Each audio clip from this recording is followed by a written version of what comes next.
A millionaire's wife asked for a divorce just 1 year after marriage. He laughed. He honestly thought she was joking. "All right," he said casually, "I'll prepare a party tonight." Then he went to work like it was a normal day. When he came back home, the house felt quiet. Too quiet. Her bags were packed, clothes folded, divorce papers waiting on the table. He looked at the bags and asked calmly, "Are you going to your mom's place?" She said, "I'm done." He stepped closer and tried to kiss her. She moved away. "My attorney will contact you," she said. "We'll talk about assets." He looked at her carefully. "What assets?" he asked. "Everything here was built by me." Then he added, "You promised me this wasn't about money. You said this marriage was love." He paused. "Now I understand." She didn't argue. "See you in court." As she turned around, he asked, "Are you sure about this?" 100%, she said. He nodded. "Then tell me what you want." She answered immediately, "Half the house, and company shares." He didn't raise his voice. "I'll call my attorney," he said. "I'll give you the house and the company." She froze.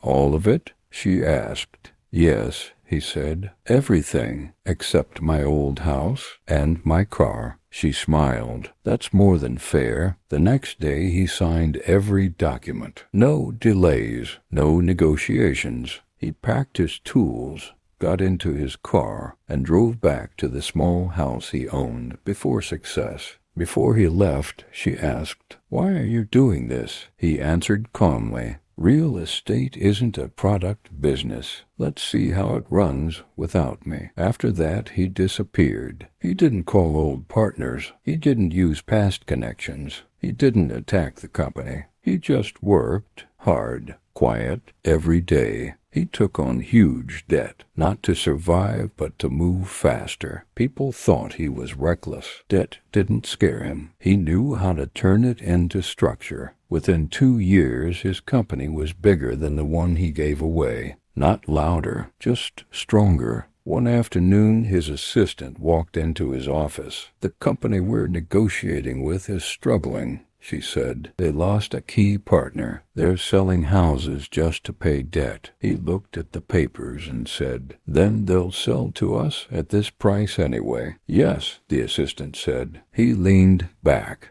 "Then I don't need to attend the meeting." She nodded. After a moment, he added, "Add 25% to their price." The assistant looked up. "Why?" "We're buying assets," he said, "not their failure." At the same time, his ex-wife was in a meeting. Her assistant said, "This company is growing fast. Even the partnership alone has value." She said, "I hope so." In the meeting room, she spoke confidently. "I think if we partner, we can build something strong." The man across the table replied, "I'm not the owner." She frowned. "Then where is he?" "He had something important today," the man said, "but he increased the offer by 25%. Her expression changed. She stood up and walked straight toward the office. Both assistants tried to stop her. She didn't listen. She opened the door and froze. He was sitting there, calm, focused, the same man she once left. He looked up and froze too for 1 second. The assistant rushed in. "Sir, sorry about this. She's from the company we're negotiating with," he said. "I know.